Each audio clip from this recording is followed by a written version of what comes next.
Hi friends, welcome to my channel. ఈరోజు చూడబోయే video అరటి పువ్వుతో చేపల పులుసు చూడబోతున్నాం ఫ్రెండ్స్. వెజిటేరియన్ చేపల పులుసు చాలా చాలా బాగుంటుంది. మీరు కూడా ట్రై చేయండి. చాలా చాలా టేస్ట్గా ఉంటుంది. ఎలా తయారు చేయాలో రండి చూద్దాం. దీనికి కావాల్సిన పదార్థాలు చూడండి. అరటి పువ్వు ఫ్రెష్గా ఉండేది నేను తెచ్చుకున్నాను. చూడండి, చిన్న ఉల్లిపాయలు, టమాటాలు ఒక 3, కరివేపాకు, తెల్లగడ్డ, ఇంగువ, జీలకర్ర, మెంతులు, ఆవాలు, ఎండుమిరపకాయలు, కొంచెం బెల్లం, అరటి పువ్వు. చూడండి, కావాల్సినంత ఉప్పు, మిరప్పొడి, జీలకర్ర, ధనియాల పొడి, పసుపు, చింతపండు నానబెట్టి పెట్టుకున్నాను 70 గ్రామ్స్. కావాల్సిన నూనె, ఇది వచ్చి సోంపు, జీలకర్ర, టెంకాయ రుబ్బి పెట్టుకున్న పేస్టు, మనం బజ్జీలాగా వేసుకునేదానికి శనగపిండి, బియ్యం పిండి కొద్దిగా. అంతే ఫ్రెండ్స్, దీనికి కావాల్సిన పదార్థాలు. ముందుగా మనము చూడండి, నేను మట్టి కడాయి ఉంది ఇంట్లో, కడాయి పెట్టి నూనె యాడ్ చేసుకున్నాను. చూడండి, చాలా చాలా టేస్ట్గా ఉంటుంది. మట్టి పాత్రలో చేస్తే మన మంటలు చాలా చాలా టేస్ట్గా ఉంటుంది. మట్టి వాసనతో పాటు చేపల పులుసు లాగానే ఉంటుంది ఫ్రెండ్స్. ఈ గ్రేవీ మీరు కూడా ట్రై చేయండి. నూనె వేడైన తర్వాత ఆవాలు, మెంతులు, జీలకర్ర కొద్దిగా, సోంపు ఒక 4 యాడ్ చేసుకున్నాను. చూడండి, ఇప్పుడు బాగా ఫ్రై అయిన తర్వాత మనము ఏం కారం పులుసు పెట్టినా మెంతులు కొద్దిగా యాడ్ చేస్తే టేస్ట్ వస్తుంది ఫ్రెండ్స్. ఎండుమిరపకాయలు, తెల్లగడ్డ, ఉల్లిపాయలు యాడ్ చేసి ఫ్రై చేసుకున్నాము. బాగా ఫ్రై అయ్యేంత వరకు, కొంచెం గోల్డెన్ బ్రౌన్ వచ్చేంత వరకు ఫ్రై చేసుకున్నాం ఫ్రెండ్స్. అప్పుడే గ్రేవీ కూడా చాలా బాగుంటుంది.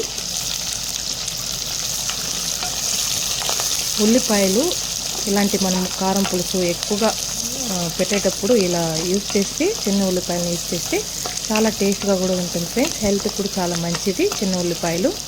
చూడండి, బాగా గోల్డెన్ బ్రౌన్ వచ్చేంత వరకు వేయించుకున్నాం. చూడండి,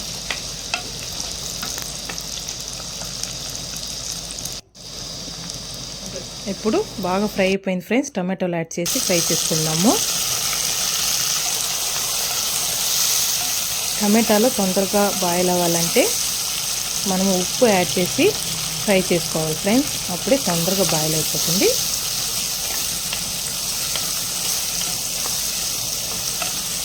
ఇప్పుడు చూడండి, కొంచెం సేపు బాగా ఫ్రై అయ్యేంత వరకు మనం ఫ్రై చేసుకున్నాము.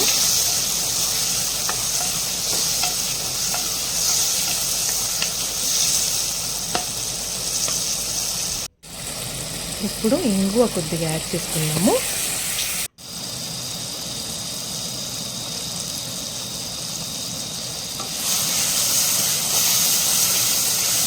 ఈ మెథడ్లోనే మనము ఇంటి ముందు కూడా అలసందలు పెసరపప్పుతో గ్రేవీ చేసినాము. ఫిష్ కర్రీ లాగానే చాలా చాలా బాగుంటుంది. ఇది కూడా ఈ మెథడ్లో మనము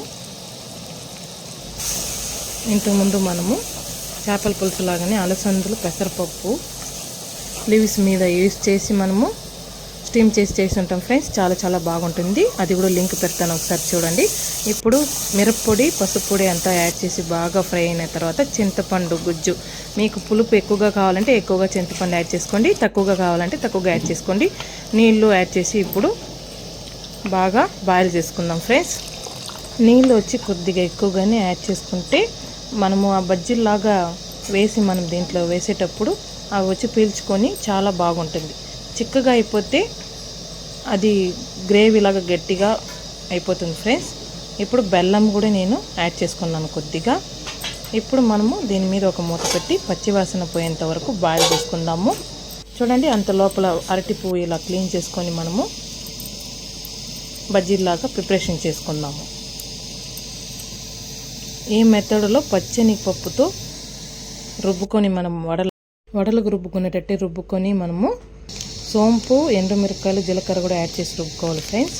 ఈ గ్రేవీ లాగానే చేసి స్టీమ్ చేయకుండా అట్లాగనే ఉండలుగా వేసేసి కలపెట్టకుండా స్టీమ్ చేసుకుంటే గ్రేవీ చాలా చాలా బాగుంటుంది. ఒకసారి ట్రై చేయండి. ఇప్పుడు బజ్జీ పిండి చూడండి, శనగపిండి, కారం పొడి, అల్లం వెల్లుల్లి పేస్టు, కొద్దిగా సోడా పిండి, సాల్ట్ అంతా యాడ్ చేసి మనం బజ్జీ పిండి లాగానే కలుపుకుందాం ఫ్రెండ్స్. చూడండి ఫ్రెండ్స్, ఇప్పుడు బజ్జీ పిండి ఇలా కలుపుకోవాలి మనము. అంతే, చూడండి బాగా బాయిల్ అయిపోయింది. ఇప్పుడు మనము టెంకాయ, కొద్దిగా సోంపు, జీలకర్ర, 2 పచ్చిమిరపకాయలు యాడ్ చేసి రుబ్బుకున్నాము. దీన్ని ఇప్పుడు వేసి గ్రేవీలో కలుపుకుందాం. బాయిల్ అవుతా ఉంది. పలుసుగా కొద్దిగా ఉంటేనే మనము కొద్దిగా నీళ్ళు కూడా యాడ్ చేసుకుందాం. మనము పలుసుగా ఉంటేనే గ్రేవీ బాగుంటుంది ఫ్రెండ్స్. ఇప్పుడు చూడండి, మనం క్లీన్ చేసి పెట్టుకున్న అరటి పూలను బజ్జీలాగా ఇలా నూనెలో డీప్ ఫ్రై చేసి ఎత్తుకోవాలి ఫ్రెండ్స్. అంతే, చూడండి గ్రేవీ వెజిటేరియన్ చేపల పులుసు రెడీ అయిపోతుంది. చూడండి, ఇది బాయిల్ అయిపోయింది.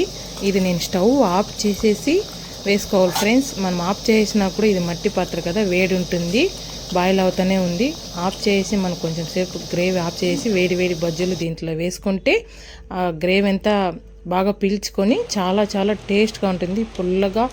చూడండి ఎంత బాగుందంటే సంగటికి కూడా చాలా చాలా బాగుంటుంది. రైస్కి, ఇడ్లీకి, దోశకి చాలా బాగుంటుంది. మీరు కూడా ట్రై చేసి ఎలా ఉందో కమెంట్ చేయండి, సబ్స్క్రైబ్ చేయండి. Thank you for watching this video.